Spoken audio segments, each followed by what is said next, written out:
रुकेंगे एक छोटे से ब्रेक के लिए, लेकिन आप बने रहिए हमारे साथ क्योंकि ब्रेक के बाद आचार्य जी बताएंगे आज का महा उपाय, जिसमें जानेंगे याददाश्त बढ़ाने के उपाय। बने रहिए हमारे साथ।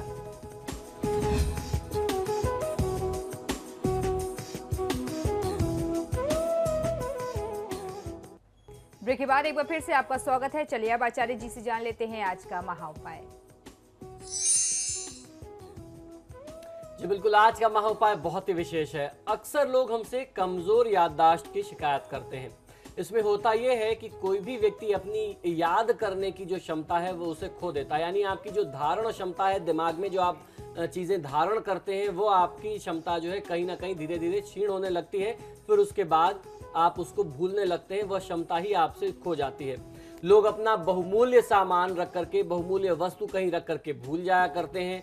अपने नौकरी, व्यापार या परिवार से संबंधित आवश्यक दस्तावेज, कागजात जो है वो रख करके कहीं भूल जाते हैं। किसी से कोई बहुत बड़ा वादा, बड़ा कमिटमेंट करके भूल जाते हैं।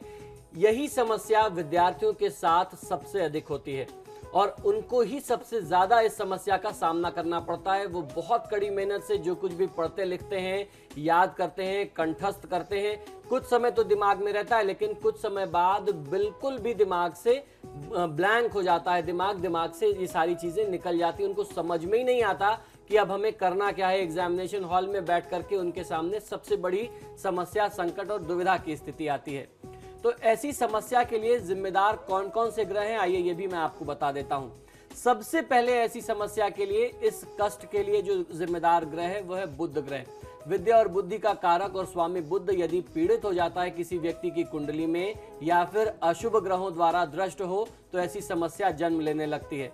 इस समस्या के निदान हेतु बुध ग्रह की शांति तथा अधिक से अधिक भगवान गणेश व माँ दुर्गा की पूजा आराधना करनी चाहिए।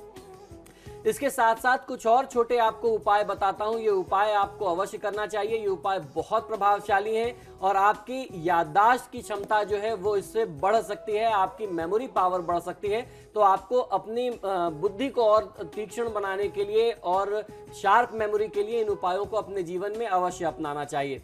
इसमें आपको करना ये चाहिए कि भगवान गणेश की आप नियमित पूजा आराधना करते रहें। गणेश चालीसा का पाठ कर लेना, गणेश सहस्त्रनाम का पाठ कर लेना, गणेश अथर्वशीर्ष का पाठ करना, इसमें एक बहुत बड़ा लाभ की भूमिका आपके लिए निभा सकता है।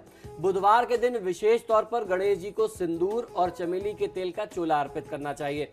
जिस प्रकार हम लोग अक्सर बात करते हैं कि हनुमान जी को और भैरव भगवान को सिंदूर और चमेली के तेल का चोला अर्पित करते हैं, ठीक उसी प्रकार से भगवान गणेश को सिंदूर और चमेली के तेल का चोला अर्पित किया जाता है। हमारे यहाँ मान्यता है बुधवार का दिन गणेश जी का मानते हैं, लेकिन भारत के ही, हमारे ही देश में कुछ अलग अलग भागों में मंगलवार का दिन भी गणेश जी के लिए मानते हैं। ऐसा मानते हैं कि मंगलवार के दिन भी गणेश जी की पूजा आराधना होती है। तो मंगलवार या बुधवार, जैसे आपके क्षेत्र की मान्यता हो, उस दिन विशेष में आपको भगवान गणेश की पूजा आराधना करनी चाहिए। सिंदूर और चमेली के तेल का चोला आप अर्पित करें। उसके बाद दूर्वा यानी दूब घास, मोदक यानी बेसन के लड्डू, धान का लावा, ये सारी चीज़ें गणेश जी को प्रमुखता से प्रिय हैं। ये सारी चीज़ें सबसे पहले उनको चढ़ानी चाहिए। तो ये चीज़ें आपको अर्पित करनी चाहिए। अगर कोई भी सामग्री आपको ना मिल पाए तो कम से कम 21 या 11 दूर्वा घास आपको ले लेनी चाहिए और वह लेकर के आप घर के आसपास जो भी गणेश मंदिर हो वहां भी जा सकते हैं। अपने घर में बैठ करके भी इस उपाय को कर सकते हैं। आपको करना यह होता है कि दूर्वा घास लेकर के ओम गंगणपतये नमः बोलते हुए 21 दूर्वा 21 मंत्रों के साथ आप गणेश जी के चरणों में अर्पित करें। फिर वहीं बैठ करके आपको जो भी पाठ करना है, गणेश अथर्वशीर्ष का करना है, गणेश चालीसा का आपने संकल्प लिया, आप वो कर सकते हैं, या फिर कम से कम 108 बार वहां ओम गंगणपतये नमः का मंत्र जाप कर लें। और जब आप चलने लगें, आपकी साधना पूरी हो जाए, तो जो आपने दूर्वा अर्पित की थी गणेश जी के चरणों से, वो दूर्वा उठा करके चबा करके प्रसाद स्वरूप खा लेना चाहिए, ग्रहण कर लेना चाहिए। ऐसा उपाय जब आप 8 से 16 बुधवार करेंगे या मंगलवार की तिथि में करेंगे तो आप स्वयं अनुभव करेंगे कि आपकी मेमोरी अपने आप, याददाश्त की जो क्षमता है वो अपने आप बढ़ने लगी है। अब आप सारी चीजें जो है बहुत आसानी से याद रख सकते हैं। आपके साथ पहले जो समस्या थी वह समस्या अब जा रही है।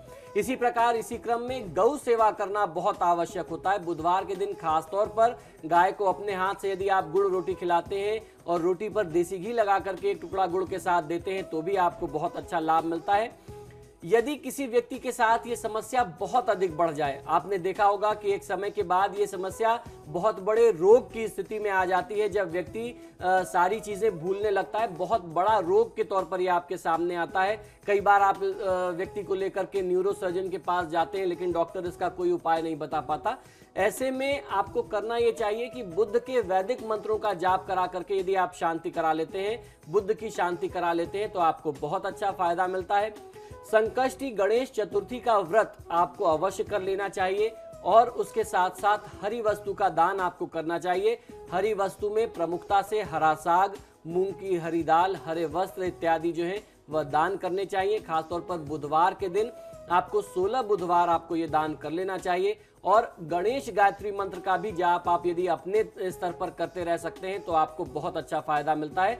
गणेश गायत्री मंत्र का जाप किस प्रकार से आपको उच्चारित करना है, किस प्रकार से आपको जाप करना है, आपकी सुविधा के लिए मैं एक बार आपको बता देता हूं।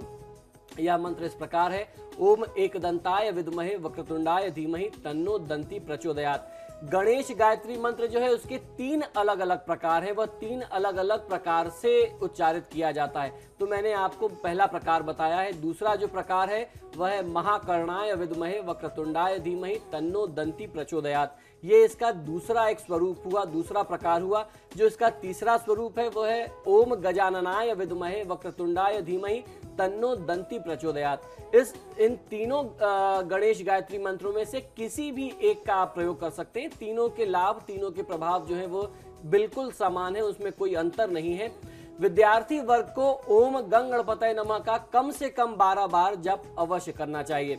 मेरी एक प्रवृत्ति है, मेरी एक आदत है कि मैं खासतौर पर छोटे बच्चों को या विद्यार्थियों को बहुत ज्यादा पूजा पाठ में इन्वॉल्व नहीं करता, क्योंकि पूजा पाठ उनकी पहली प्राथमिकता नहीं है। उनकी पहली प्राथमिकता उनकी अपनी पढ़ाई होनी चाहिए। तो 5 मिनट का समय आप निकाल सकते हैं। बच्चों को करना ये चाहिए कि अपनी स्टडी टेबल पे, अगर अपने पूजा रूम में जाकर के वो पूजा कर सकते हैं, घर के पूजा स्थान में, घर के मंदिर में, तो उससे उत्तम, उससे बेहतर और कुछ नहीं है। अगर वो ना कर सके तो उनको एक छोटा गणेश जी का स्वरूप, एक गणेश जी की मूर्ति या प्रतिमा अपने स्टडी टेबल पर रखनी चाहिए और पढ़ने से पहले उनका ध्यान करके कम से कम 12 बार ओम गंग गणपतये नमः का जाप कर लेना चाहिए। बहुत अच्छा लाभ मिलता है। 12 बार ही इसलिए क्योंकि गणेश जी के जो 64 स्वरूप प्रमुख बताए गए हैं, उन 64 स्वरूपों में भी 12 स्वरूप सबसे ज्यादा मान्य है, सबसे ज्यादा प्रभावशाली हैं, जिनकी प्रामाणिकता, जिनकी मान्यता बहुत है। तो उन 12 गणपति का ध्यान कर लेना, उनके निमित्त जाप कर लेना बहुत अच्छी सफलता दिलाता है। इस छोटे से उपाय से आप अपनी बुद्धि को और तेज बना सकते हैं और तीक्ष्ण बना सकते हैं। तो ये तो था आज का महा उपाय। इसी के साथ ही हमारे आज के कार्यक्रम में फिलहाल इतना ही। बहुत बहुत शुक्रिया आपका आचार्य जी स्टूडियो में आने के लिए। जय गणेश। तो आपके सितारे में फिलहाल इतना ही। वक्त तो चला एक छोटी सी ब्रेक का। ब्रेक के उस पार भी खबरों का सिलसिला लगातार जारी है।